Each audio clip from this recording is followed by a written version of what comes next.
Welcome to Yesshift, where we are generating big time. I'm Dan Schinder, and I just live and work here. And that's Steven Schinder, and he's in outer space. Yeah, and I can't. Got this shirt with an astronaut, and it says 87 on it, and because the album we're talking about is from 1987, obviously. Yeah, big generator. The first thing I think of when I hear that is, I can't believe it's 35 years old. Yeah, I feel like I'll probably have that reaction as well when I turn 35 in like 7 years. I will for sure when you turn 35, because you're the youngest of everybody. So when you're 35, holy crap, that means Kavan will be 54. That's nuts. Oh, wow. For some reason, I didn't think he was near that age, but yeah, wow. That's only 7 years away, so I'll be 67. Yeah, that's nuts. Yeah, well, 66 that year. That year, yeah. Anyway, yeah, we're talking about Big Generator. Came out sometime in September 1987. I saw a few different dates, like the 17th, the 21st, and 28th. And why do you think that is we see this a lot when it's not denoted that this date in Europe, this date in the UK, when it's just all these dates. What do you translate that to? No one remembers, or? Yeah, I mean, this was pre-internet prominence, right? So there wasn't like... Still, but there's records of when Lincoln became president and took office. I mean...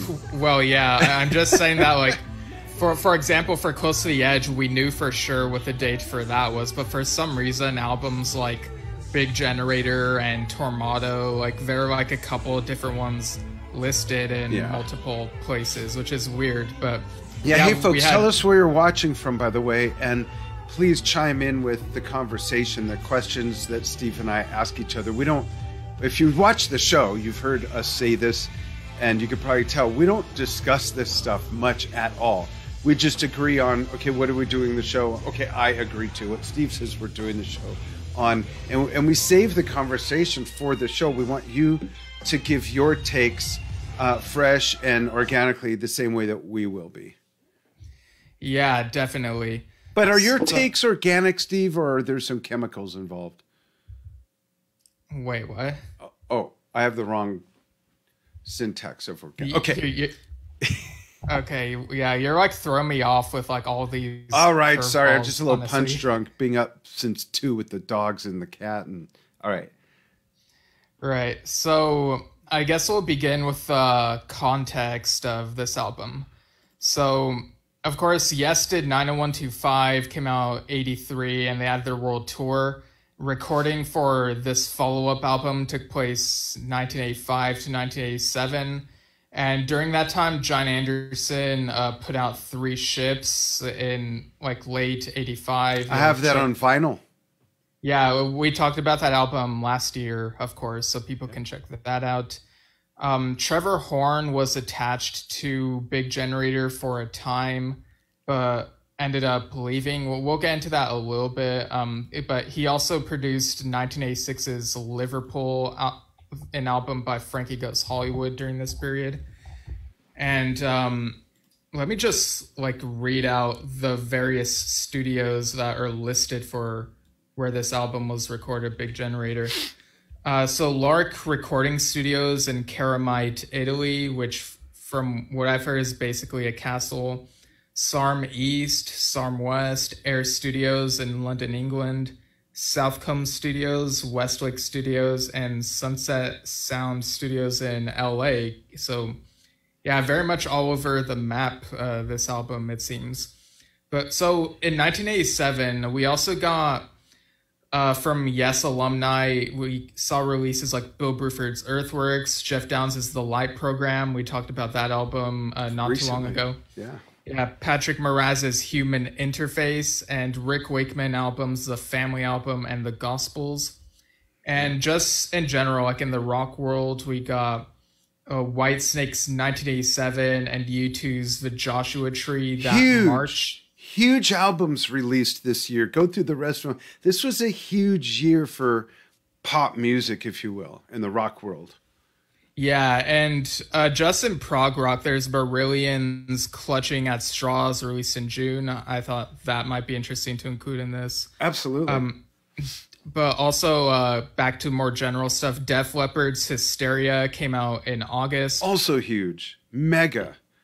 Yeah, and then in September, apparently on the 7th and the 8th, we got Pink Floyd's A Momentary Lapse of Reason and Rush's Hold Your Fire, and then Big Generator came out a bit later in that month. So those are quite a couple heavy hitters that Big Generator goes up against.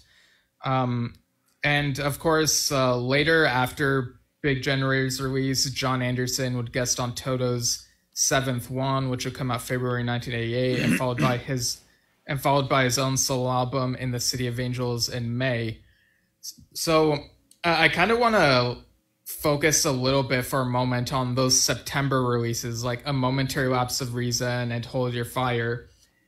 How big are those compared to like did Big Generators stand a chance against those albums, do you think? What was your take on that? You know, I'm going to say in a sense, no. And in a sense, yes. And here's why. Maybe I'm partly undecided, but in a sense, no, I think, because Yes was going through a phase that not all Yes fans had accepted and some still haven't.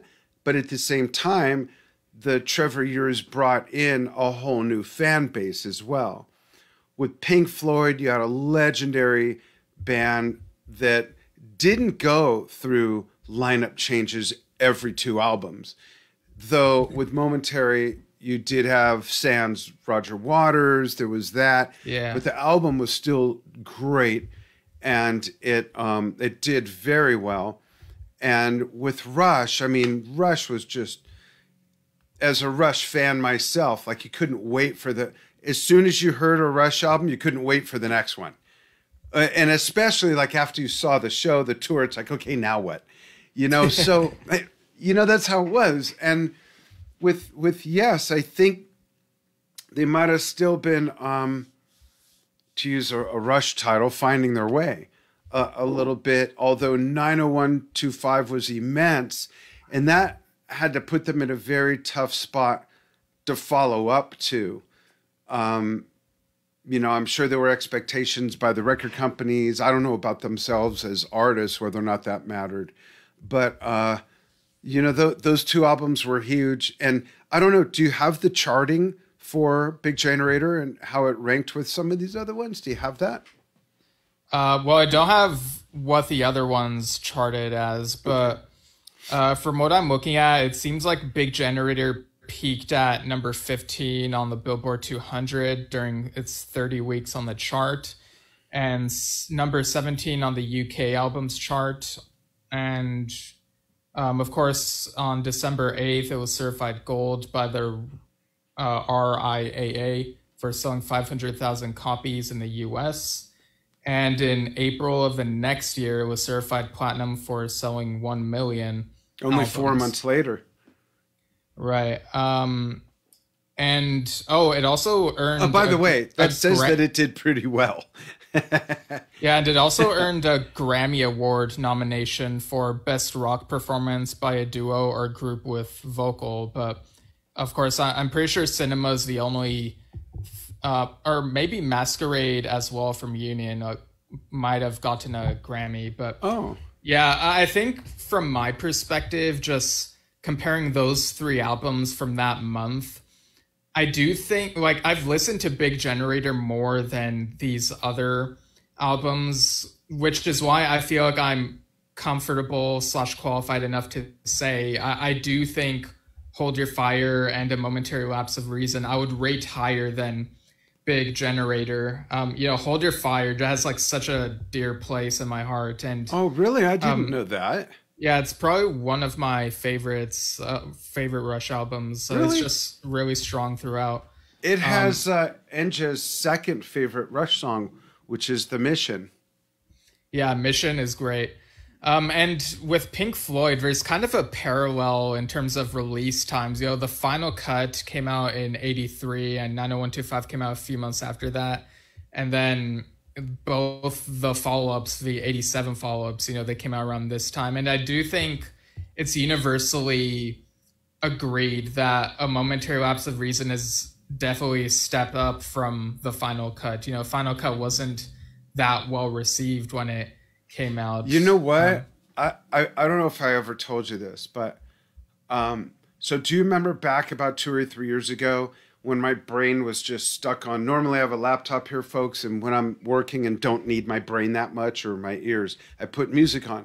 And I went through this phase where I went through the entire Pink Floyd catalog over and over. Remember that, Steve? Yeah. It wasn't until then that I actually put on the final cut. Oh, wow. I had never heard it until, I guess, 3 years ago. Isn't that crazy? And I actually like it a lot. There's actually some stuff on there I like much better than The Wall. To me, The Wall is very commercial, a lot of it, which is okay. I'm not criticizing it. Whereas the final cut, I also think is a bit of a deeper cut. And I like it a lot, actually. There's some cool stuff, and I like the production. But that's a great analogy you made. Yeah. Real quick, I will read this comment on the Yesshift page I see right now. Adam Parrish says, "Hi, Steve and Dan. Just want to say how much I enjoy these podcasts. I'm a lifelong fan of Yes and a keyboard player who is heavily inspired by Rick Wakeman. Oh. And in terms of the album Big Generator, my favorite tracks are Rhythm of Love and Shoot High, Aim Low. Best wishes from Adam Parrish in Sheffield, UK." Damn! I was going to ask him if he lives here in the U.S., anywhere near Arizona or Phoenix, because I'd love to jam with fellow Yes musicians. And I live in a very small town in the mountains. My wife and I had a screw it moment a few years ago and got out of the big city. There's like no musicians that play that kind of stuff up here that I'm aware of. I mean, there's only 7,000 people. So, Adam, if you ever make it out here, let's jam. Adam, one more thing. Go ahead and comment while we're doing the show. Your favorite Rick Wakeman piece to play. Oh, yeah, that'd be interesting to hear. Yeah. So we could go in a couple. I don't know which you want to go over first, Dad, because I do have quotes on my end from a couple different books regarding the making of Big Generator. I'm going to go through the track list first. Is that okay? And then let's do the quotes. Okay, yeah. Okay, cool. So track list, side 1, if you're talking about the LP, which I have, and by the way, the LP was fashioned with this art. Very 80s, very futuristic, not as Yeah, it's like a decorated. aquamarine background with purplish dark blue lettering. Yeah, for those listening just to the audio. And then the CD version came out years later like this, with the yellow background and almost chartreuse or pink. Chartreuse is towards pink, right? Yeah, I think the CD might have come out around the same time, if I'm not mistaken. But, but yeah, and there was also like a black and white CD long case version that someone. That's right. Let's pull that up. Yeah. I'll just go ahead and read Paul Thomas's comment on that. It says, "I much prefer the pastel green and purple, but I do admire having variation of packaging. Don't forget the long box for the CD was black and white. I still have one sealed, packed away somewhere." Wow. So yeah, thanks for that little tidbit. I wasn't aware of this. Me neither. I like the somewhere part. And I see Adam says my favorite solo Rick Wakeman piece is Merlin the Magician from the King Arthur album. That's awesome. I love that too. How about your favorite piece by Yes that Rick played on? And I think I saw a comment fly by where he says he's coming to the States next week or something, but it'll be in New York. Just hop over to Arizona. Yeah, the U.S. is definitely like the U.K., where everything's just a train distance away.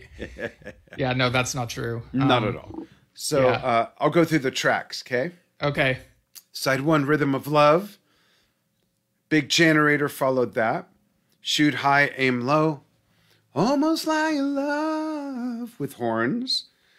Is that the first Yes song with horns other than an orchestra or a symphony? I think it is. Love Will Find a Way on side 2.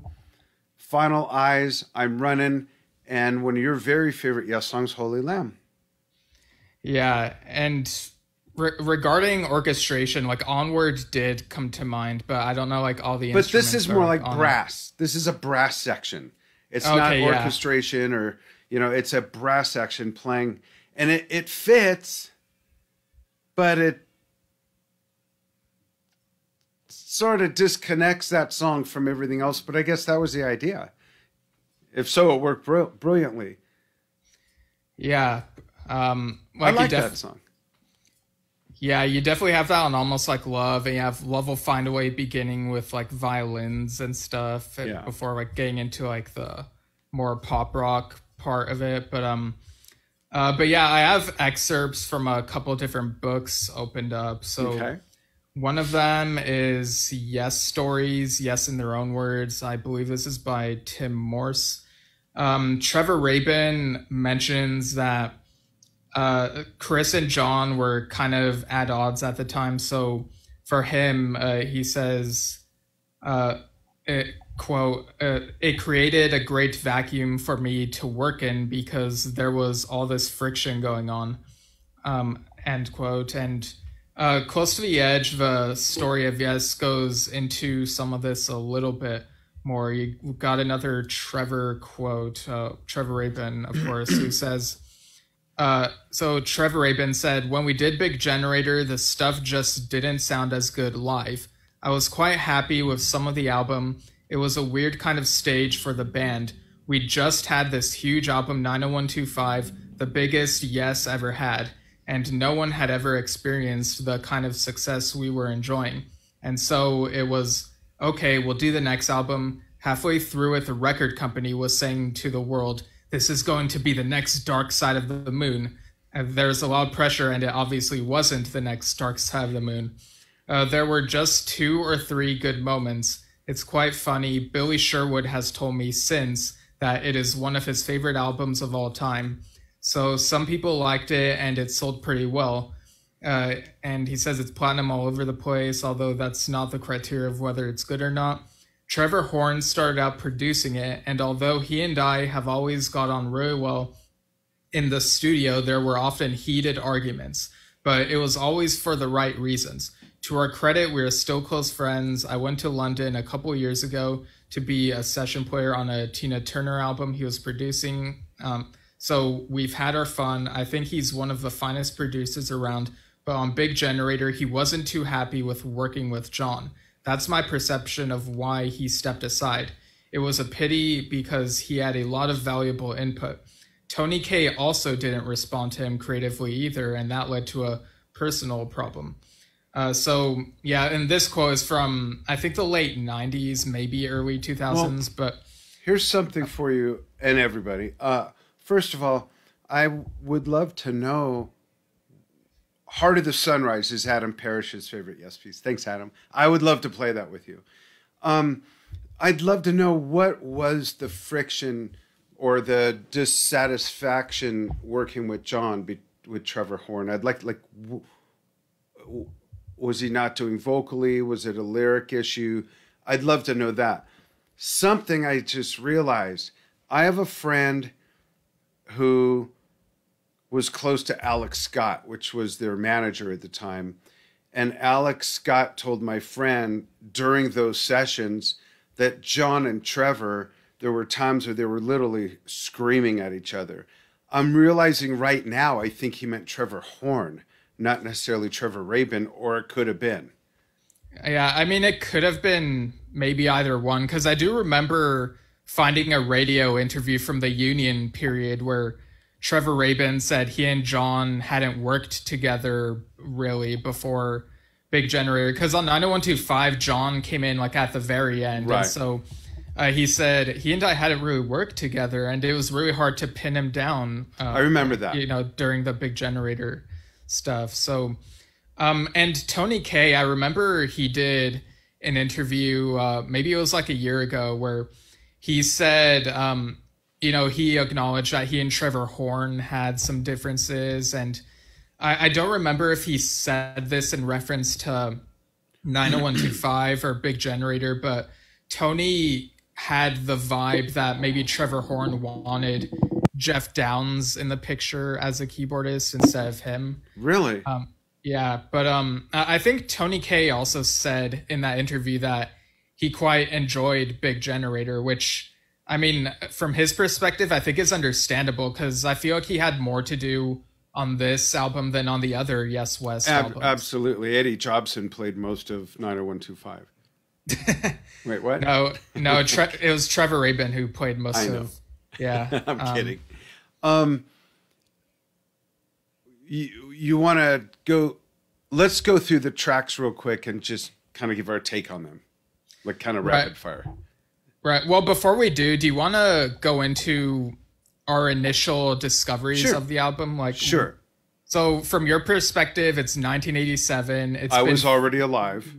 Yeah, it's been 4 years since 90125 came out. You have your idea of what That Yes is.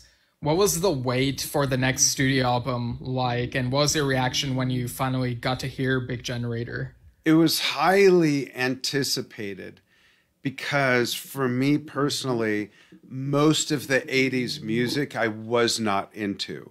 I wasn't into the hair metal. I was playing everywhere with those bands, but just wasn't my groove that I was into.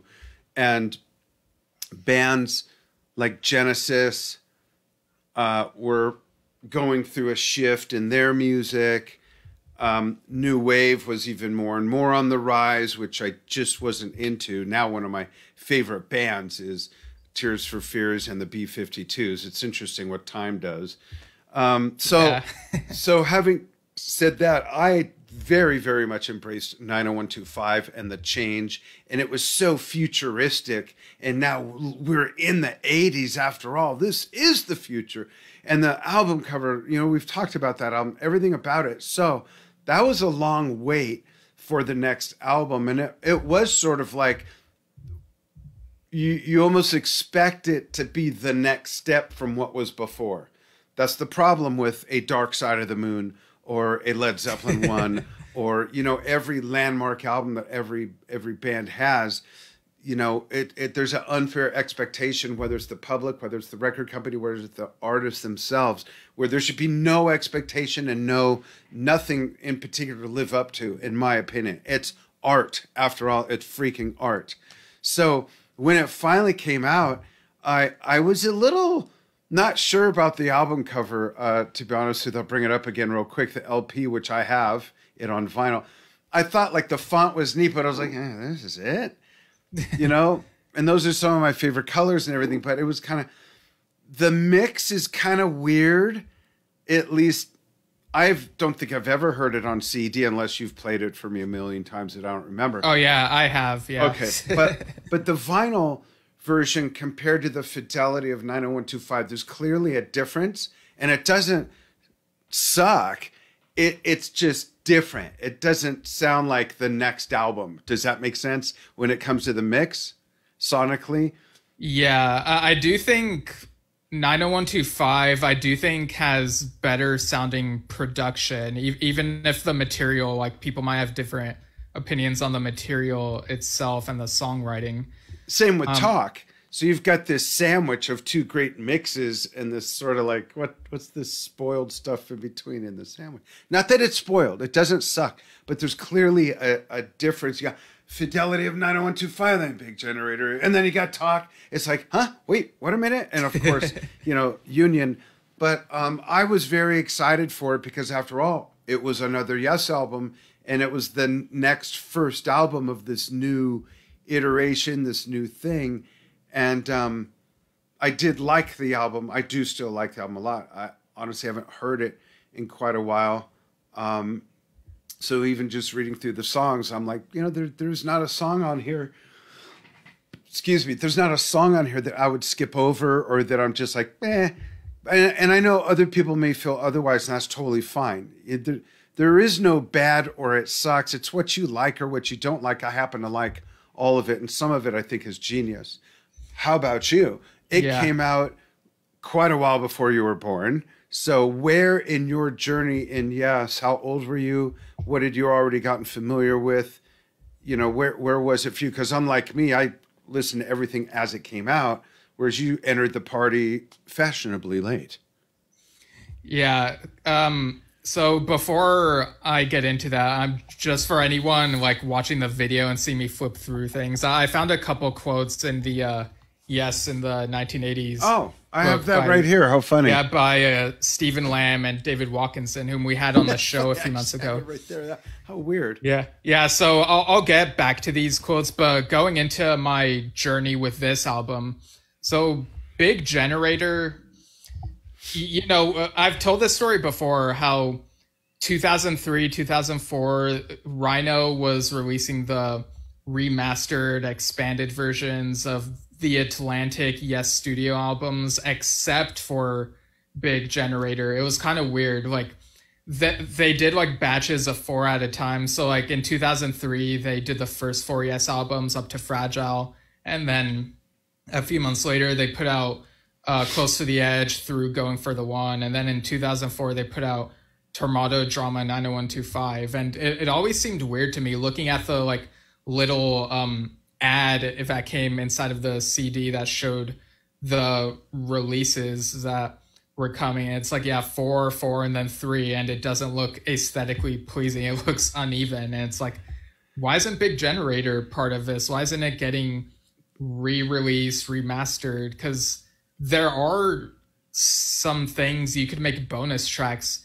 out of, and like there were some remixes, which I'll talk about later. Like those came out on a later reissue, and there are also like some demos, which I'll also talk a little bit about later. And it's like I would have loved for that expanded, remastered version to come out at some like during that time period. And it's like I wonder if they thought bookending it with 90125 made more sense because it was more successful. But if they were to come out re-release the same day, then what does it matter? You know, like I don't get why Big Generator was omitted from that at the time. So I ended up getting this CD. I'm pretty sure, like I have this like memory of I was visiting you in Ventura, and I think you got it for me and gave it to me. And like I remember, when would this have been? 2004. I would have been like maybe 9 or 10, probably closer to 10. And I remember being slightly confused because, you know, on the cover it just says Big, and like I was aware of the Big Generator title, and so it sort of clicked for me like a few seconds later or whatever. Like look at the track list and like the backside. And I've probably mentioned this before, but in maybe like 2003-ish, I got the compilation Highlights, the very best of Yes. And since it has Rhythm of Love on there, the liner notes mentioned Big Generator, but at the time I misread it as Big Janitor. I remember that. Yeah. So I got that straightened out in my head long before I got this CD. And thinking about this CD, I get nostalgic because I know it was like around the same time that I was watching reruns of Pokemon Master Quest and then starting to watch the next season, Pokemon Advanced. And I think I was the right age for this CD because I was still really into the pop rock stuff. And so I was like really vibing. You know, Rhythm of Love I was already super familiar with from other things. And then going into Big Generator, you know, it starts with the interesting sort of a cappella thing, which to some people might sound kind of cringe, but to me, I was like, oh, this is so freaking cool. And just like, do, and how it sounds very mechanical and stuff. Like it just seemed really cool to me. And almost like Love, I'm pretty sure I'd heard Shoot High, Aim Low at some point prior, so that was familiar. And Almost Like Love was just so super fast and upbeat that it became like a challenge to try to sing along to the words of it. And Love Will Find a Way I was familiar with thanks to the Yes Years video, and I loved hearing the violin intro and then just the rest of the song and learning all the lyrics to that. Final Eyes as a kid, you sort of grow up watching movies and shows that sort of teach you you're supposed to like fall in love someday and go through like relationship stuff. And so Final Eyes sort of, yeah, I mean, I'm very different now in that sort of thing, but yeah, Final Eyes was just something that really reached into me. And like some people might say Final Eyes sounds like too sappy or whatever, but I was just really into it. I feel like I appreciate it much more later on, just all the complex instrumentation of it, but I always liked the intensity of it, how you really can imagine someone like running to this type of music. And of course, I've said before, Holy Lamb is my favorite on the album. It just feels like a nice happy ending type of thing, like at the end of a day, like looking into the stars at night type of thing. Interesting. So let me ask you this. You mentioned Rhythm of Love, or Love Will Find a Way was on the very best of Yes. Which one? Rhythm of Love. So if you had to pick a track from this album to be on that, would it have been the same one or a different one? Well, even though Holy Lamb is my favorite on the album, I feel like it doesn't quite showcase the whole band, so it would have made less sense to put that instead of Rhythm of Love. But you don't like the drum solo in Holy Lamb? Like honestly, I could imagine like if they had included Love Will Find a Way instead, but I think I'm Running might be the best, possibly like a better showcase of what everyone's doing potentially. So maybe that could have ended up on that compilation instead. I don't know. If I ask myself that same question, I don't think it should be Love Will Find a Way. I think that's too, when they say the very best, I'm not sure what they're qualifying. You know, obviously that's the big radio airplay one. So it kind of sounds like that's it. Just plug that one in. But for me, if we're talking composition, musicianship, what is demonstrated by the musicians, you know, all of that, and the band as a whole, I'd say Final Eyes, I'm Running, and Shoot High, Aim Low are what I'd have to decide between. I think I'd take out Shoot High, Aim Low, even though I love that song. But for tempo's sake, I think it's either Final Eyes or I'm Running for me. Yeah, I know lots of people love Shoot High, Aim Low, but it's my least favorite on the album, honestly, because, like, I don't know, it just feels so, like, there's some cool stuff going on with the guitar, but it just feels kind of quiet and too slow and mellow to me. But I did, like, at some point try playing it at double the speed or something, or maybe 1.5, and it was, like, more interesting to me. I was like, okay, yeah, there's something here. So the Chipmunks version. I do like the vocal trade-off between John and Trevor. Yeah, like if you listen to the demo versions, I think on one of them it's just Trevor and they're like slightly different lyrics, and it's interesting seeing the evolution of some of these songs. Like there's a demo of Final Eyes where it starts off with mainly just Trevor, but it begins with like this sort of elaborate intro. Like you get the keyboard like do do do do do do, and it sort of gets a little grandiose, like do, do. Like I think they emulated that for the live version, like that intro, but then it goes into Trevor singing some different lyrics, like I was looking for a love, I was looking for some future, and it's sort of different from what we get on the final version. And I kind of wish that someone would make an edit that incorporates aspects of both of those versions, like the final version and that demo, because I really like that demo and listening to it. Yeah, they should just finalize the version. Yeah. And John does come in like maybe midway through that demo. Yeah. And so back to the, Yes in the 1980s, there are some interesting quotes from Rock Candy, like I guess that's a magazine or some sort of publication. So they include it in this book. And from Trevor Rabin, he said, "Big Generator will always be a disappointment for me. There are a few songs such as the singles which do work very well, but I listen to a lot of that material now and feel that it should never have been included. We made the mistake of letting a lot of the tracks meander along when they really needed to be tightened up. And John Anderson also told Rock Candy, the album is no more than okay. There's still a lot of material on Big Generator that isn't up to the standards demanded of a Yes album. I listen back to it now and it feels like a bit of an anticlimax.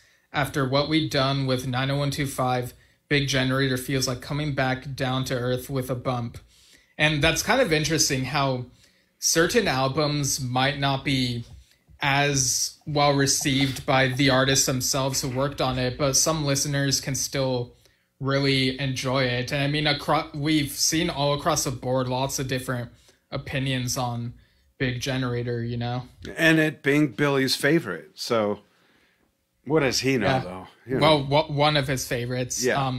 But you just reminded me, a few months ago when we interviewed Oliver Wakeman and we asked him, like, what his favorite Yes album with his dad and without his dad was. He said Tormato was his favorite with his dad and Big Generator was his favorite without. And he even he said something funny, like something along the lines of, I'm sure people are going to be listening and saying, why would you say Tormato and Big Generator? But I feel like you kind of need to have the anger and the tension to make things interesting. And that's an interesting perspective because both, like, you could probably draw some parallels between those two albums. And that's interesting, yeah. Yeah, you can definitely feel people are like sort of in different directions, and there's like Going for the One was such a huge album commercially, you know, with those singles and and the same lineup going from one to the next type of thing. Huh. I had never thought about that. Interesting. Yeah. I agree. Yeah. Huh. Yeah, it's really food for thought. Yeah. But looking through some of these quotes and Yes stories, I do get the sense that, Alan felt more involved as well. Like, it has like this little bit about some of the stuff that he would contribute to the song Big Generator and sort of get people to follow him on what's going on with that. And so I feel like it's a bit more collaborative in some ways, even if some of the members are like sort of, in different directions type of thing. I mean, Chris Squire mentions in this book that he was sort of partying at the time, and, some people were worried about his health at the time, and it sort of impacted what was going on a little bit, perhaps. And so he knew that if he were to survive in LA, he'd have to get better or whatever. But yeah, there are also sort of disagreements about the cover art. So I'm looking at this quote right here, which is from, apparently this was in an issue of Classic Rock, issue 48, apparently. So Gary Muat, or Mua, I'm not sure how that's pronounced, but he did the art, he designed the art for 90125. According to this, he said John Anderson had an idea for that sleeve, the Big Generator sleeve, which is basically a drawing of a scroll. It was like something you may have done at school. I remember saying, I like where you're coming from, but how about another idea? The band were all looking out of the windows, avoiding eye contact and leaving me to pay lip service to John. So yeah, that's sort of another instance of John Anderson sort of having different ideas with the artist, like he did with Roger Dean for going for the One, which is kind of weird. But yeah. Between the two, between the different versions of the cover art we've seen and talked about, which one do you prefer? Which color scheme? Let's pull them up for everybody to look at the same time. Steve gets that one. I get this one. As I mentioned before, the LP has two of my favorite colors as the prominent colors. That's the blue and the seafoam. But there's something about the yellow and that blush color that just looks literally hot, you know, and the purple insignia. There's something about that that I like. They're so opposite if you think of color temperature. The LP is literally cool colors, the other one's on fire. And I'm so used to the thinking of the album as the cool colors that when I look at the yellow and blush one, it really kind of jumps out at me. Having said all that, I'm not sure. Um, I think the yellow and the blush, actually, believe it or not. How about you? Yeah, it's that one for me too. And here's my reasoning. I feel like it makes for a nice visual connection to the 90125 cover. Why is that?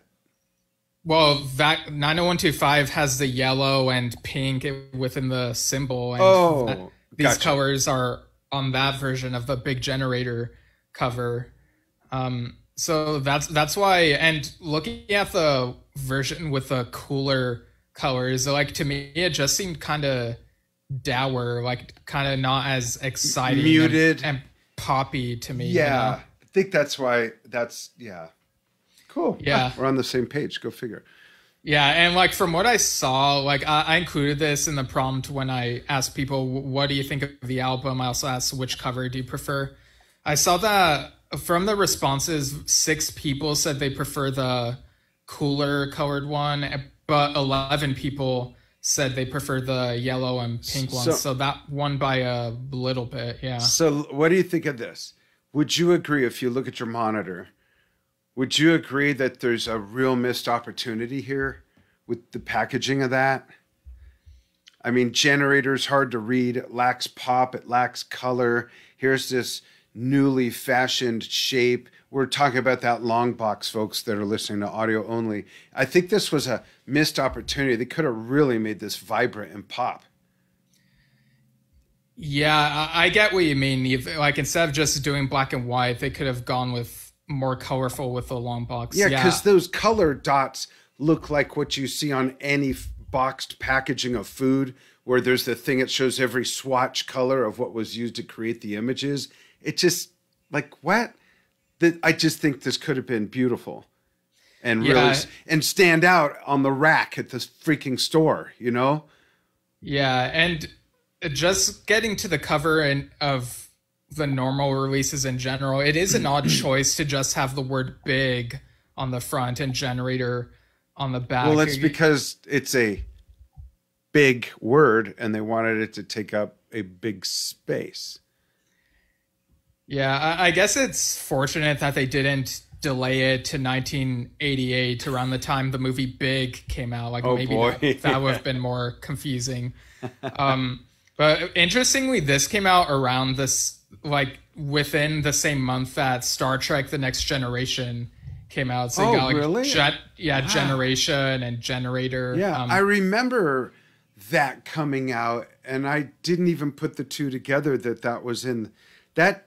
Contextualizes the time for me in a whole different way, because I remember what I was doing then and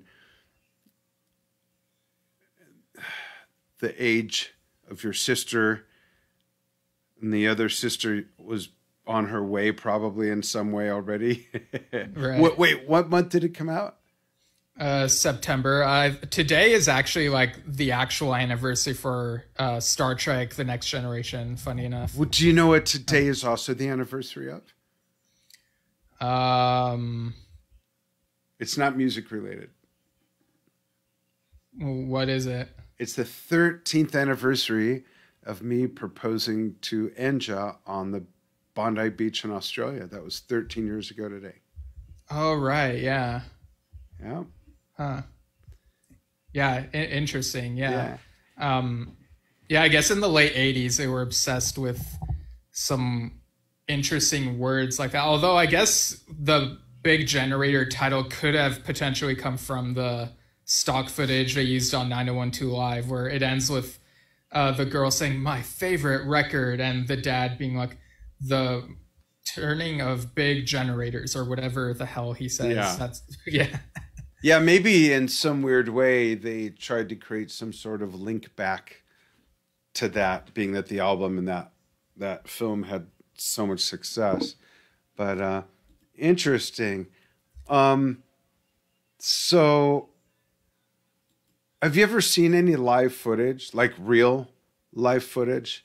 And I'm gonna play some of Big Generator Live while we're talking a little bit here. Whoops, sorry about that, folks. Yeah, I know that. I've seen.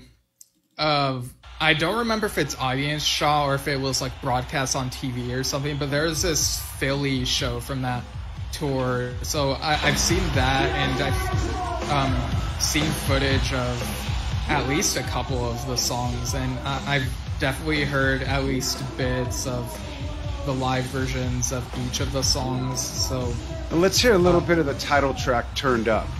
Okay. Hopefully this is coming through okay, folks.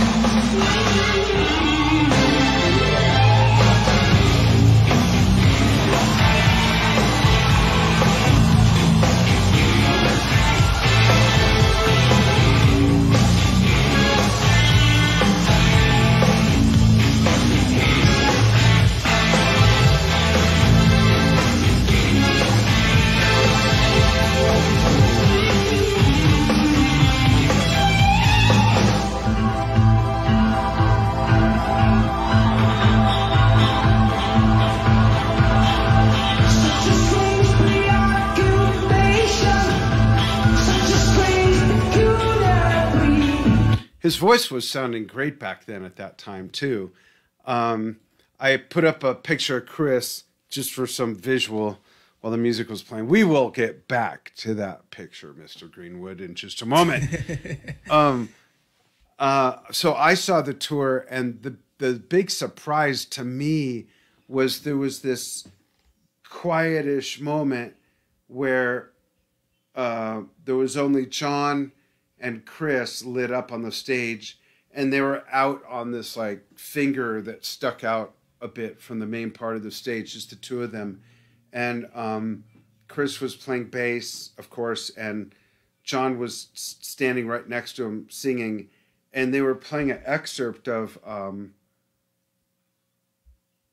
from Tales. I'm trying to pick the verse out.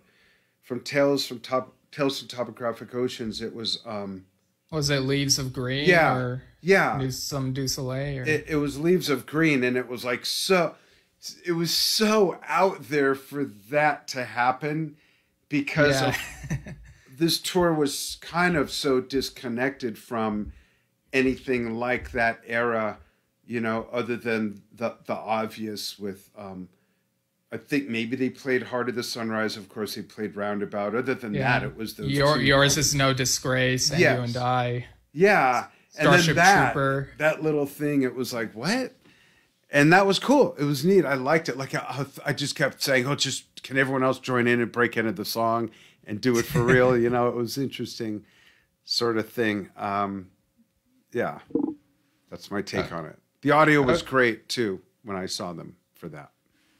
Okay, yeah, that's interesting because coming into this, when he said there was like a big surprise, I was like ready to like hear you say, I don't know, I was kind of expecting something along the lines of, yeah, the live sound wasn't as great because, you know, I'm reading all these other quotes from the band members and from other people. Yeah, I was kind of surprised at some of that because I think even this bootleg sounds pretty good, but I remember the audio sounding great. And I'm trying to remember, I saw them at either the LA Forum or pretty sure it was the LA Forum. I don't think it was Long Beach Arena. I think it was the Forum. You could probably find it on their tour schedule, but I was sitting on the left side of the stage about halfway up the loge, kind of like where we sat actually for Asia and Yes back then. It was almost sitting in the same place. Okay. Yeah, I'm looking at Forgotten Yesterdays, what it says about how many like the live performance totals, and it looks like every song was performed live at some point, although Finalize and I'm Running were only played at 4 shows each. It might have been early in the tour and then they decided to drop them, which is unfortunate because I think those are a couple of the better tracks on the album. Let's see, Rhythm of Love, Big Generator, Shoot High Aim Low, and Holy Lamb seem to have been played at almost all, if not all of those shows, whereas Almost Like Love was put at 26 total. Like apparently the last time it was played was at the end of 87. I guess it didn't carry over into 88, which doesn't surprise me because, you know, it's a fast song, so it might have been tough to keep up with like the speed that the lyrics are sung for that one, you know? Yeah. Does it show where they played in LA? Yeah, let me just And folks, if you saw this tour, let us know. And let us know what you think of the album art, and all the things we've been talking about. Chime in, let us know. We don't do this just for us. Yeah, go ahead. I was just gonna say, because I think that they only toured Big Generator in the US, which is kind of weird. Really? Yeah. Yeah, it looks like it, but okay. So for the LA area, I see Inglewood. That's the Forum. Yeah, in March of 88. I was born down the street from there. Did you know that? Yeah, I think so. Yeah, it was actually at a bus stop at Crenshaw and Figueroa. No, I'm kidding. It was called Daniel Freeman Hospital at the time. Yeah. Yeah, but rewinding back a little bit, what was your reaction to the music videos for Rhythm of Love and Love Will Find a Way? I liked Love Will Find a Way because it was basically the band playing, and I know that it was shot at airplane hangar at Van Nuys Airport in the valley where we were living. Well, you weren't living there. You weren't living anywhere yet, but you know where I mean. So that was cool. The Rhythm of Love was just too... If you were to make a video as un-yes looking as possible, this would have beat that one out. It just, with the girl and the whole... I mean, I get what the song's about. I'm not an idiot, but... And the weird machine thing that's like following her. Yeah, it's like they gave someone some artistic license and someone made a project out of it. Yeah, it feels kind of Tim Burton-y. And like, I get that the song is about sex and the music video does fit that sort of vibe, but it feels just so un-yes. Like Rhythm of Love feels like an extension of kind of what they were doing with City of Love, but to see it visualized in that way, it felt odd. Like it might have felt more fitting for, like with Love Will Find a Way, to just be the band performing and that just be the end of it. So yeah, I've always found that odd. I do remember back in high school, I think it was, I was taking the bus home and there's this guy, like, I don't know how this came up, but we were like talking about Yes, and he was like, oh, and there's that music video. What was that song with the girl? You know the one. And so I started like reciting the lyrics to Rhythm of Love to see if that was a song he meant, and yeah, it was. Yeah, with Love Will Find a Way, I think it's interesting how it omits the opening like violin part, because that feels to me like a huge part of the song. Yeah, but I guess they need to like shorten it for the music video. That's a lame excuse. I'm not arguing with you. I'm saying I'm sure it wasn't the band's decision. I think I love that part too. It's so short and it builds up, creates tension, and then down the 12 string is perfect, and then it's not there. Right. Yeah, I think I'm overall fine with the music video though. Like I kind of got used to it just beginning with a do do do do do, and it's kind of silly but also kind of fun to see them like playing and having a good Fooling time. Around.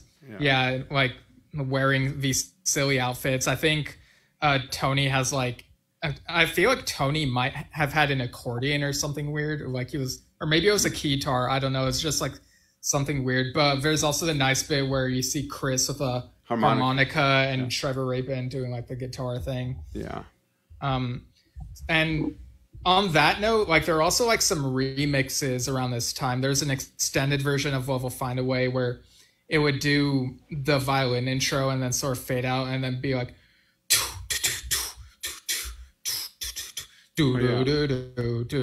and I remember when I first discovered that, like in the late 2000s, I was like, wow, this is actually pretty cool.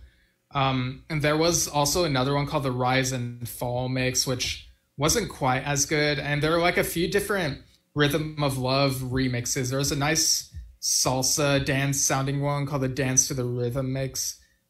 which I think sounds really nice. And there was like a Move to the Rhythm one and Rhythm of Dub. But one of those was just kind of weird, where it's like the word love is repeated in a really deep modulated voice for a bit, and once you hear that, it's like, okay, I've heard enough of this. Like I would say maybe a couple of those remixes are worth listening to, but once you've heard each of them, it's like some of them you don't really need to listen to again. I like these remixes, well, most of them anyway, eventually ended up on the 2009 Japanese reissue of the CD, and like that's interesting to me, but I think I overall would have preferred like the demos, you know, or make a second disc even, like just put the demos on that, because I really love the evolution of the songs and seeing like all the changes that they went through and just how they came to be, you know. There was a Level Find a Way demo on that Trevor Rabin album 90124. And of course, that song was originally meant for Stevie Nicks until Alan was like, you know, maybe we should make that a Yes song. Which is interesting because you can kind of imagine Stevie Nicks singing it, or at least I can. So it's kind of weird. I'm glad they kept it. Yeah. So looking through our questions that we have here, I feel like we kind of went over how it's stacked up against 90125, right? Do we have any other thoughts on that? No, I think we covered that. Okay. Does it sound closer to the classic Yes sound than 90125? I don't think for anywhere long enough to mention. I don't. I think it sounds more like 90125-ish than classic. Okay. What do you think? So to you, it feels poppier than even 90125? Is that what you're getting at? Or? Not that it feels poppier. It just doesn't, to me, have the elements of the classic Yes stuff. Okay, because to me, there are moments in I'm Running and maybe Finalize where it does feel a bit more like classic Yes to me. But I guess like we'll each like take it in differently and it'll feel kind of different. Yeah. Do you want to like go over like what's the legacy of the album, or do you want to go through these comments first? Well, for me, I'll answer the question. For me, I think the legacy, unfortunately, speaks for itself. The fact they left it off of those reissues, like what's up with that? I see it almost as, and I know some people are going to hate this, Oliver and Billy included. I think this could fall into the category of one of the Forgotten Yes albums.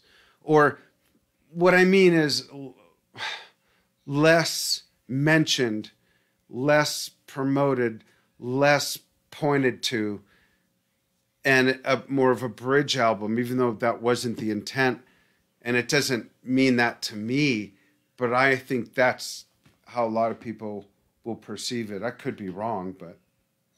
Yeah, I do get the sense that some of the comments that I see are people saying that's one of their least favorite Yes albums. And for the tour, the Big Generator tour, they did promote the album, but after that, it's like almost all the songs are just never played by the band again. You know, Rhythm of Love would get dug out every now and then. Like 35th anniversary tour. Yeah, and I think ARW performed it as well. Wait, what? Did they? I didn't know that. Yeah, I'm pretty sure they did. And Love Will Find a Way was performed on Trevor Rabin's solo tour for Can't Look Away, and then John Anderson performed it on a South American tour. It was an interesting rearrangement because it had like some interesting sounds to sort of fit below the area. I guess like there might have been like something like a xylophone or something. It's a neat interpretation. But interesting. Yeah. By and large, the band doesn't really revisit this material other than Rhythm of Love, you know? Yeah. We're at an hour. Let's cover just a few of these comments from fans. Yeah. starting with Peter Greenwood, an awesome bass player in the UK. From Say Yes, Yes Tribute Band. Yeah, it's SEYES, one word. Check them out. They're awesome. And he says it's an interesting album, but the material is basically 90125 Mach 2. Chris, let me get that picture up because this is where he's referencing this photo. He says Chris here in the photo is wearing the big generator coat with the Rig 4001CS poster. He says that's my bass, by the way. But the BG album probably had no Rickenbacker on it. The band sounded very West Coast American AOR pop. That's album-oriented record pop. By this point, chasing the next hit single. More akin to today's version of Yes than the classic lineup. So I have a couple comments about that, Peter. I think that working backwards, I honestly don't see the correlation between Big Generator and what the current lineup is doing at all. I actually think that the current lineup leans more towards the latter or classic Yes lineup, or a blend of that moved forward in time, if you will. And because to me, it doesn't. I don't know if it's just how I perceive the songs, like on the Quest and stuff, but it doesn't feel to me like they're trying to get a hit done. Like it feels more organic to me.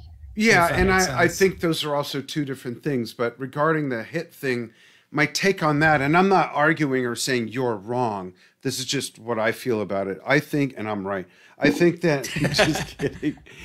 I think that, and go ahead and comment, Peter, even if you're seeing this on the archive. He's in the UK, so they're 8 hours ahead of us right now.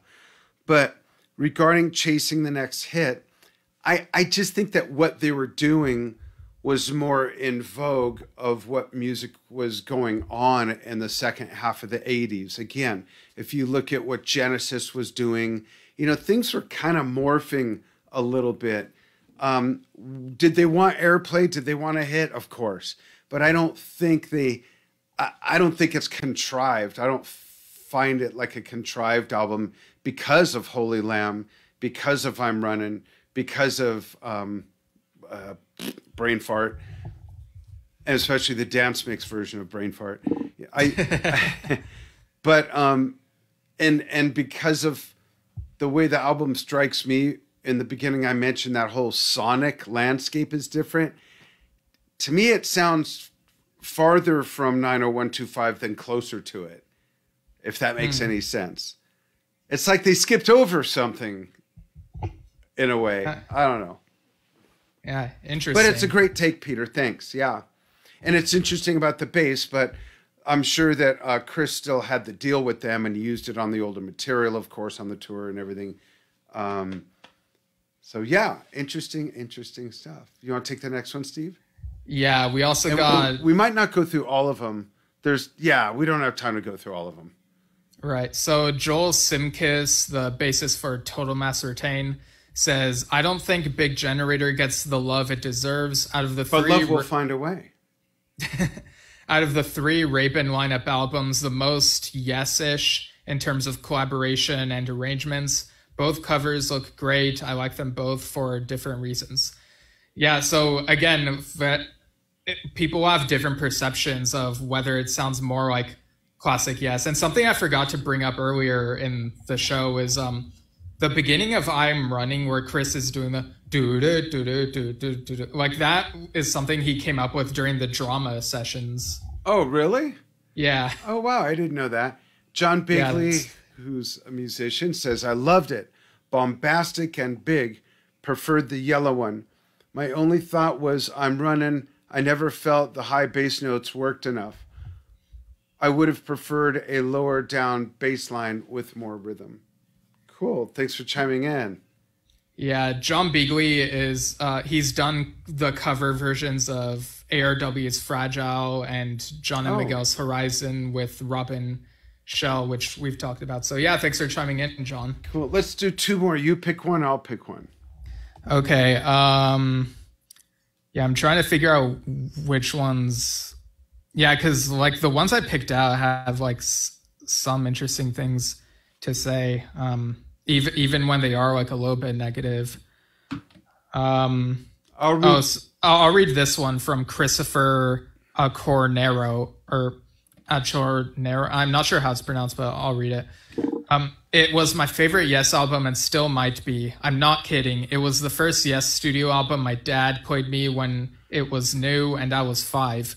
I thought Almost Like Love was kind of cheesy. I'd always liked the title track until just a few years ago when it struck me that it hasn't aged well. I love the songwriting on it and adore the other 6 tracks I didn't specifically mention.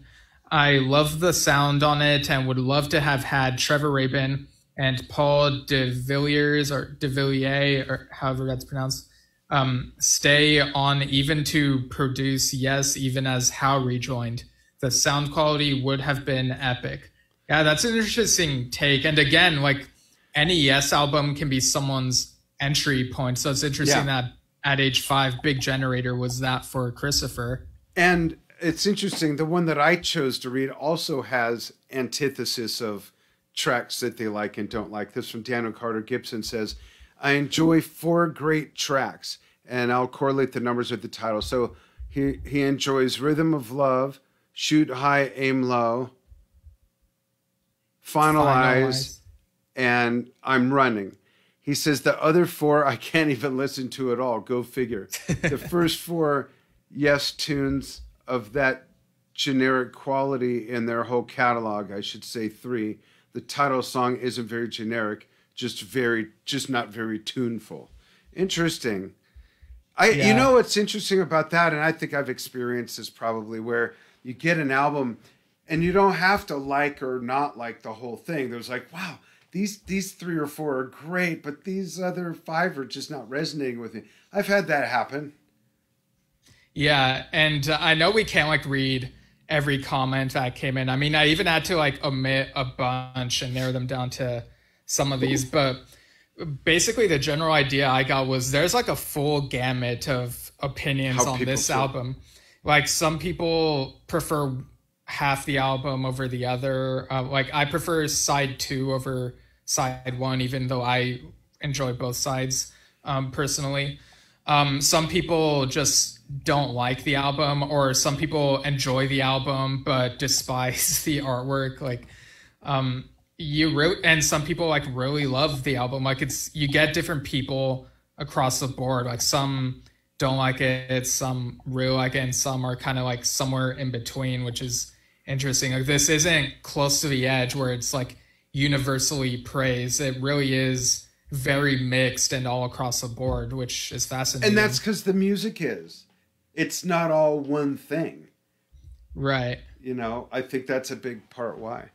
Awesome. Folks, if you're watching or listening to the archive, please chime in where comments are enabled.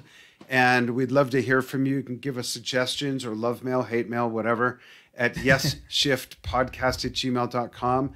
You can follow us if you are a podcast listener. You can follow us on anchor.fm/yesshift, where our show is distributed to most of the biggest channels. Yeah. There's a donate button there too, if you want to buy us a cup of coffee or something. And you can watch us if you dare, but catch the visuals that we show on the Facebook page. I'm going to pull up some outro music here. On the Facebook page, which is facebook.com/Yesshift. Yeah, and you can also search Yesshift on YouTube. We're there as well. That's right. Yeah, keep an eye out for our announcements on upcoming episodes. I know that Tom Brislin's birthday is coming up, and I've mentioned an idea I had for a couple of his milestones, but I think that might be later in the month because we have like a couple other things that we have scheduled. Should I mention them here, Dad? Go ahead. I was just thinking that. Okay, so like we've mentioned, we're working out something with Jay Shellen. Still trying to nail down something for maybe the first week of October. October 4th at 6 p.m. Pacific, we have Annie Haslam scheduled from Renaissance. You know, Renaissance is having a U.S. tour coming up very soon. And she did something with Steve Howe. Yeah, on the Tales from Yesterday Yes tribute album, they did Turn of the Century. And on October 11th at 6 p.m. Pacific, I believe, we got Jeff Berlin, who's worked with Patrick Moraz and Bill Bruford and subbed for Tony Levin and APWH for some shows. Right. I saw him on that tour in San Diego and met him. He's also played with other greats at the same time, Alan Holdsworth and John McLaughlin. That can't be intimidating for a bass player. Yeah. Let alone playing with Bill. He's got some awesome stories, I'm sure. Just reading about him in Bill's book from that perspective was great. And then we're going to be on the road. We don't know days or times. It'll probably be fairly spontaneous, other than maybe one evening we'll promote that will come to you from a hotel. But we're going to be in San Francisco at Roger Dean's exhibit. We don't know if Roger and Freya will be there or in town. We've reached out. If so, we'll do our best to get with them. If not, we are going to give you our review of his exhibit, just like we have the album talk. So I'm very excited about that. My third favorite artist in the world, my favorite being my mom, my second being my wife, then Roger Dean. Okay, yeah, you surprised me there, because I was like, wait, who are the first two? And it's like, oh, okay, yeah, that makes sense. Yeah. But yeah, that'll be fun. Like, we'll be able to do some episodes or mini episodes perhaps on the road and definitely in the hotel, and, you know, possibly get through some topics we've had on the back burner. Yeah, so throw suggestions and questions too, and maybe we'll tie some stuff in for a on the road show. Yeah, definitely. Just something that won't have a, you know, a set theme. Just whatever will bounce all over the place. Yeah, so great stuff coming in October. Thanks for watching and listening, and we'll see you all soon. Thanks, everybody.